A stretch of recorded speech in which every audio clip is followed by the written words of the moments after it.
제가 집에서 점심을 먹을 때 그때는 꼭 라디오를 틀어놓고 밥을 먹습니다. 12시에서 2시까지 시사 프로그램 방송을 듣습니다.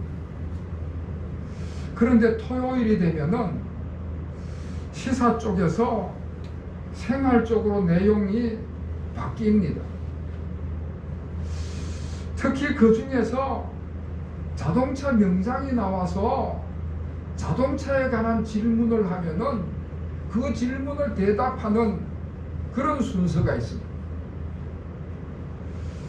우리나라에서 최초로 우리나라 제1호로 자동차 명장이 되신 분인데 박병일 명장, 그분이 나오셔서 온갖 자동차에 관한 이야기를 하는데 전국의 시청자들이 누구든지 무슨 질문을 해도 그분이 다 받아서 답변을 하는 거예요. 이분은 14살에 중학교를 중퇴하고 버스에서 정비 경습공으로 들어갔다. 그래요. 그러니까 초등학교 졸업장밖에 없는 사람입니다. 그런데 이분이 정비 경습공으로 들어가서 30년 동안 자동차는 다 뜯어봤다는 거예요. 자동차란 자동차의 부품은 다 살펴봤다는 겁니다. 그래서 모르는 게 없어요. 이분은 자동차 엔진 소리만 듣고도 어느 부위가 고장 났는지를 알아맞추고요. 엔진 오일 냄새만 맡고도 어느 제품 엔진 오일이고 얼마큼 사용했다는 것까지도 알아맞출 정도로, 와, 저는 그 방송을 들을 때마다 그 진행하는 사회자도 깜짝 놀랄 정도로 라디오니까 시청자들이, 청취자들이 그저 말로 전달해 주는 것인데도 다 대답을 하는 것입니다. 소리만 듣고도, 이야기만 듣고도 다 자동차에 대해서는 모르는 게 없습니다. 오늘 성경 말씀에서 우리 예수님은 그런 자동차 명장, 자동차에서 다 하시는 것이 아니라 우리 예수님께서는 우리 인간에 대해서는 모르시는 것이 없으시다. 그런 말씀을 해주고 있습니다. 우리 예수님께서는 우리 인간의 모든 사정과 형편을 모르는 게 없으시다. 다 아신다는 것입니다. 숨소리만 들어도, 눈빛만 봐도, 목소리만 들어도 아시는 것입니다. 중심을 보시는 분이, 우리의 중심을 보시는 분이시기 때문에 인간의 모든 것을 속속들이 다 아신다는 말씀입니다. 여러분, 우리 예수님께서 이 세상에 오셔서 인간이 겪는 모든 것들을 다 경험을 하셨습니다. 그래서 이 세상 삶을 살아가는 모든 인간의 사정과 형편을 훤히 다 들어보시고 살피시는 것입니다. 그래서 우리를 죄 가운데서 구원하시고 우리가 시험 드는 것까지도 다 도와주신다고 말씀을 하십니다. 요한복음 1장 1절 말씀에 태초에 하나님과 함께 천지 만물을 창조하셨다 말씀을, 성자 하나님으로서 성부 하나님과 함께 천지를 창조하신 창조주시다 하는 말씀이지. 그리고 히브리서 말씀을 쭉 읽어보면은 예수님께서는 하나님 보좌 우편에 앉으셔서 모든 영광과 존귀를 받으시는 분이시다. 천지 만물이 모두 다 그 발 아래서 복종한다.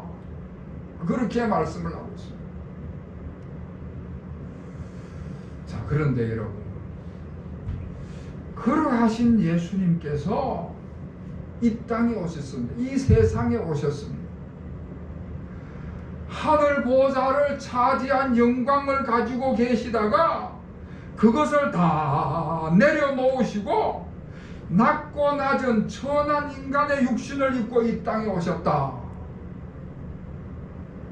인간의 명장이 되셔서 인간의 모든 것을 해결하시고 구원하시기 위해서 이 땅에 오셨다. 그리고 인간이 겪어야 하는 모든 고난을 직접 겪으시고 체험을 하셨다.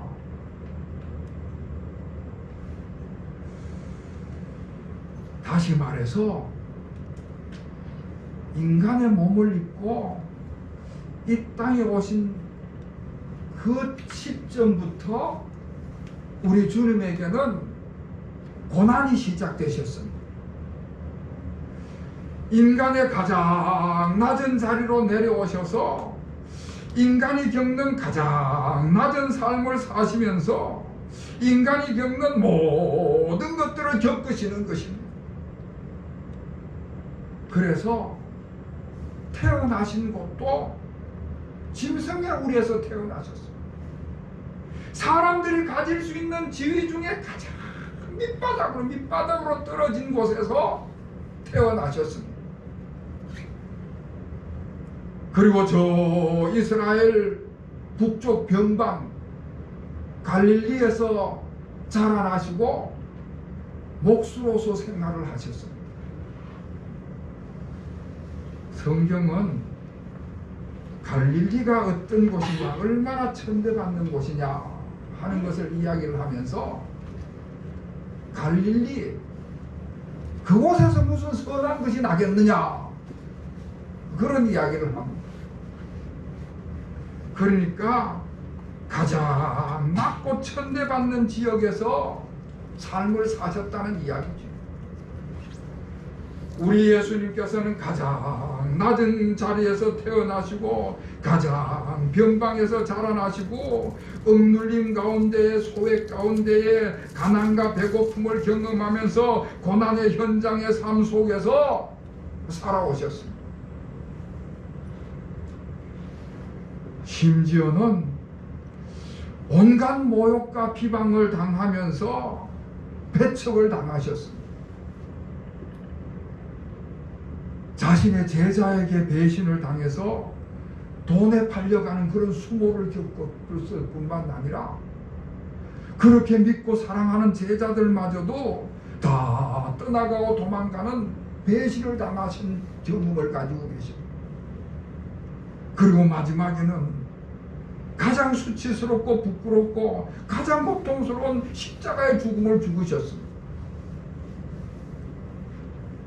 그러니까 우리 예수님께서는 이 세상이 불공평하다고 생각하는 것, 이 세상이 억울하다고 생각하는 것, 힘들고 고통스럽다고 생각하는 그 모든 것들을 다 당하셨다는 것이죠. 하나님의 아들이신데, 하나님의 아들이 하늘 보좌의 모든 존귀와 영광을 받으시고 천지 만물을 그 발 아래 복종시키시는 그런 분이 이 세상에 오셔가지고 인간이 겪는 모든 사정과 형편들을 낱낱이 다 겪으시고 경험을 하시는 것입니다. 여러분, 그것이 바로 성육신의 사건이다. 성육신의 사건이 바로 그것을 이야기하는 것입니다. 자, 그러면 왜 예수님께서 이렇게 인간이 겪어야 하는 그 모든 사정과 형편을 낱낱이 다 경험을 하셨는가? 그것은 서두에도 말씀드렸지만은 인간을 구원하시기 위해서, 완전한 인간으로 오셔서 온전하게 인간을 구원하시기 위해서 그리하셨다는 말씀입니다.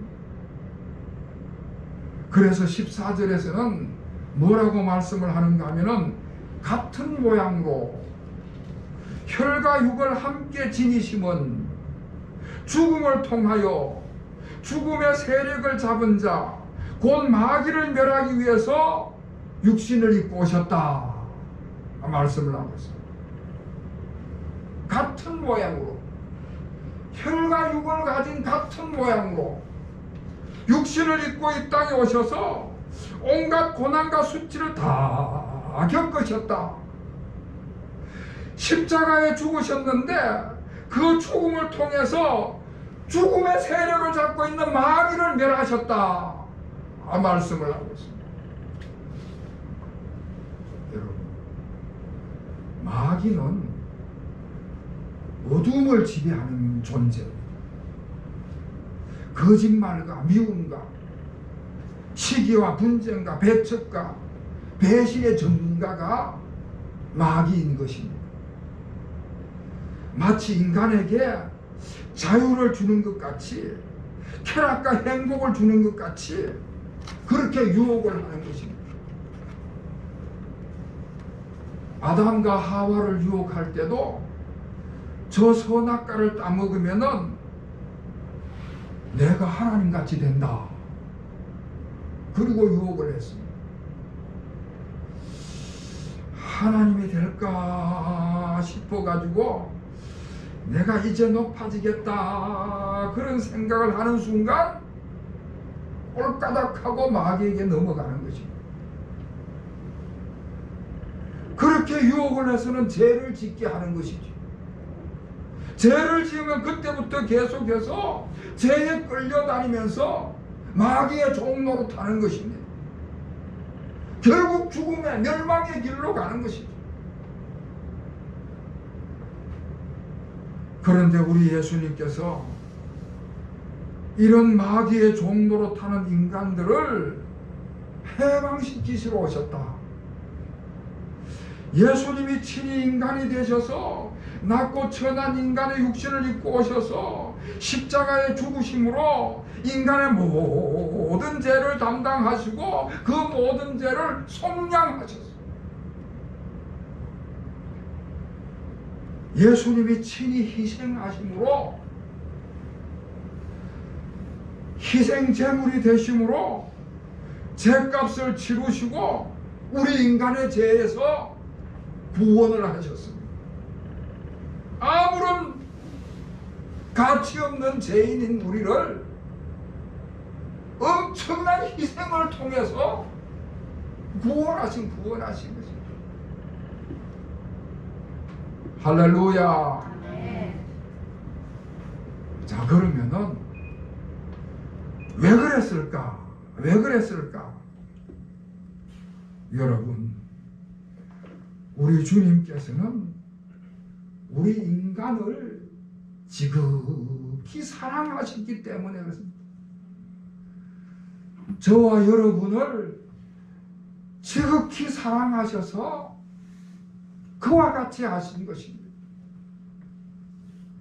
오늘 16절 말씀은 재미난 표현을 하는데 예수님께서 천사들을 붙들어 주려 하심이 아니요 오직 아브라함의 자손을 붙들어 주려 하심이다.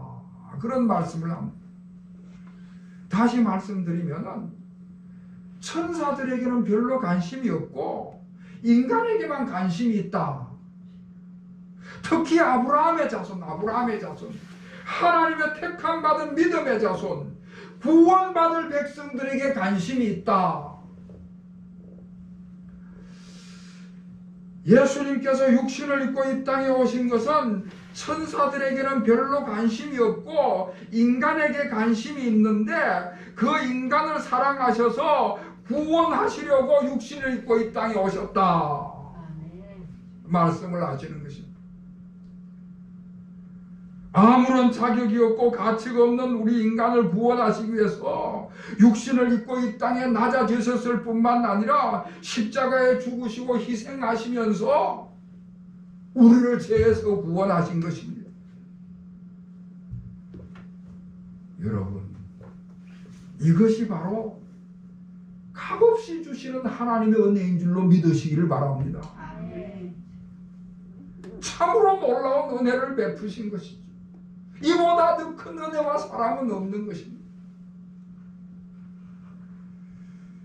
자, 이렇게 해서 예수님께서 육신을 입고 이 땅에 오심으로 인간을 죄에서 구원하셨는데, 이 사실을 17절과 18절 말씀에서 좀 더 구체적으로 이제 설명을 해주고 있습니다. 17절 말씀을 보면, 이는 하나님의 일에 자비하고 신실한 대제사장이 되어 백성의 죄를 속량하려 하심이라. 대제사장으로서 백성의 죄를 속량하셨다 말씀을 하시는데, 대제사장은 하나님과 백성 사이를 중재하는 사람입니다. 사람들이 죄를 지으면은 옛날 그 당시에는 그 지은 죄를 대제사장에 가지고 나와서 다 고하면은 대제사장이 그 죄를 하나님 앞에 말씀드리고, 그리고 그 죄를 사함받는 것입니다. 중재자 역할을 하는 것입니다. 사람들이 하나님 앞에 간구할 소원이 있으면 그걸 대제사장에게 가지고 나와서 이야기를 하면은 대제사장이 그걸 받아가지고 하나님 앞에 가서 대신 간구해 주는 것입니다. 중보자 역할을 하는 것입니다. 그런데 오늘 17절 말씀은 우리 예수님께서 바로 자비하시고 신실하신 대제사장이 되었다. 이제는 우리가 무슨 죄를 짓는다든지, 우리가 무슨 하나님 앞에 간구할 소원이 있는다든지 그러면은 직접 대제사장을 거치지 않고 직접 예수 그리스도를 믿음으로, 예수 그리스도의 이름으로 하나님 앞에 직접 나아가는 것입니다. 옛날같이 짐승을 갖다 바쳐야 된다든지, 무슨 제사를 드리기 위해서 온갖 것들을 준비해야 된다든지, 이런 것들이 다 필요 없습니다. 이제는 예수 그리스도를 믿음으로 말미암아 신실하시고 자비하신 대제사장 되신 예수님의 이름으로 나가기만 하면 되는 것입니다. 예수님이 중보자가 되신 것입니다. 옛날에는 그 대제사장이 굉장히 높은 지위였습니다. 고위직이기 때문에 대제사장은 왕과 함께 그 상층부를 구성하고 있었습니다.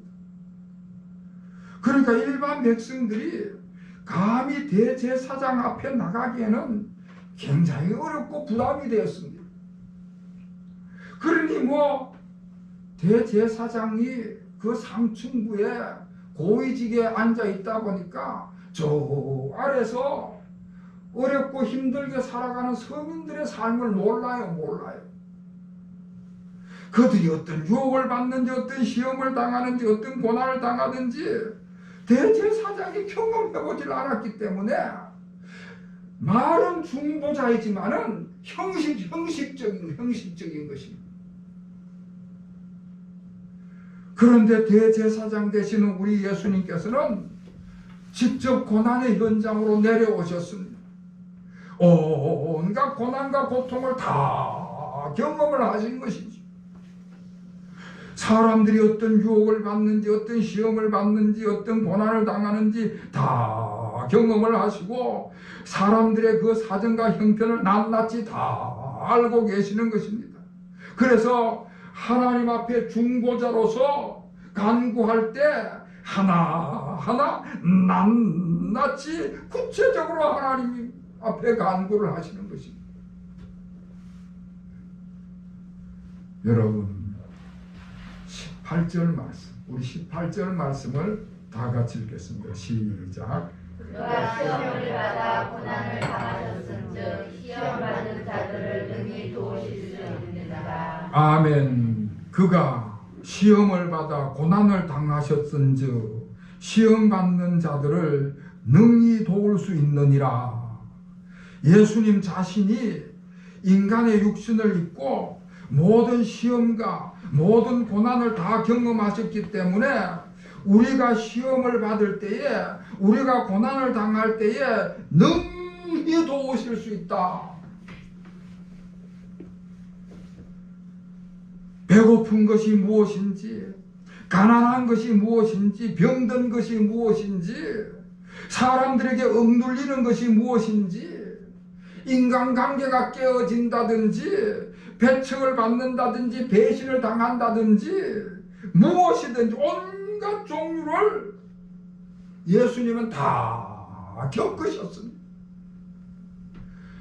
마지막에는 죽임까지도 당하셨습니다. 이런 모든 것들을 다 경험을 하셨기 때문에 가난한 사람의 형편이 어떤지, 병든 사람의 사정이 어떤지, 인간관계가 깨진 사람의 형편이 어떤지 그 모든 형편과 사정을 속속들이 다 알고 계시는 것이죠. 경험만 하신 것이 아니라 그 모든 것을 겪으시고 극복하시고 승리하셨습니다. 할렐루야. 마지막에는 죽음까지도 이겨내시고 승리하셨습니다. 그렇게 그 모든 것들을 다 겪으실 뿐만 아니라 극복하시고 승리하셨기 때문에 우리 예수님께서는 우리의 사정과 형편을 못 감당하실 것이 없는 것입니다.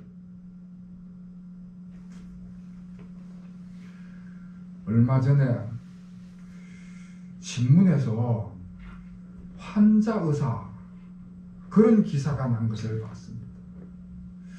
의사는 의사인데 환자라는 것입니다. 환자인데 의사 생활을 한다는 이야기죠.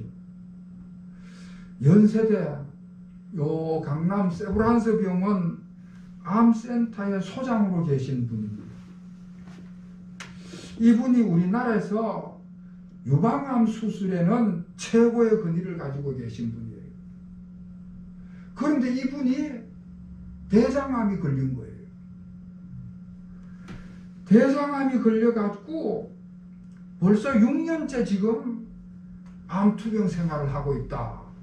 그런 이야기를 해요. 수술을 했는데도 재발을 하고 또 재발을 하고 11번 재발을 하고 5번 수술을 받고 5번 항암 방사선 치료를 하고 지금도 계속 항암 치료를 받고 있다는 것입니다. 심지어 그 암이 간에 전이가 되고 골반에 전이가 돼가지고 대퇴신경이 마비가 돼서 지팡이를 짚지 않으면 걸을 수가 없을 정도랍니다. 그런데 이분이 아직도 수술실에 들어가서 수술을 집도한다는 거예요. 아니 어떻게 그런 상황 속에서 수술을 할 수 있습니까? 하고 기자가 질문을 하니까 제가 지금 체력이 약해져 가지고 그전같이 빨리 수술은 못하지만은 그래서 천천히 수술을 하기 때문에 오히려 더 자세하게 구체적으로 수술을 합니다. 그렇게 대답을 하시는 거예요. 많은 암 환자들이 이분을 찾아오시는 거예요. 너무나 신뢰가 되기 때문에. 이분은 의사로서 치료를 하는 분이시지만은 자기 자신도 환자가 돼가지고 치료를 받는 입장에 있는 분입니다. 그래서 환자들의 사정과 형편을 너무도 구체적으로 속속들이 잘 아는 것이지. 자기가 어떻게 투병 생활을 해오고 있고 어떤 가정으로 치료를 하고 어떤 어려움을 겪고 있는지 환자로서 세심하게 다 이야기를 하는 것입니다. 그러면서 다른 환자를 돌보고 격려를 하는 것입니다. 매주 목요일 저녁마다 암 환자를 위한 예배를 인도 드리시는데, 예배를 드리면 예배만 드리고 끝나는 것이 아니라 예배 드리고 난 다음에 암 투병할 때 어떤 요령으로 해야 되고 어떤 과정을 어떻게 이겨내야 하는 것들을 하나하나 강좌를 하신다는 거예요.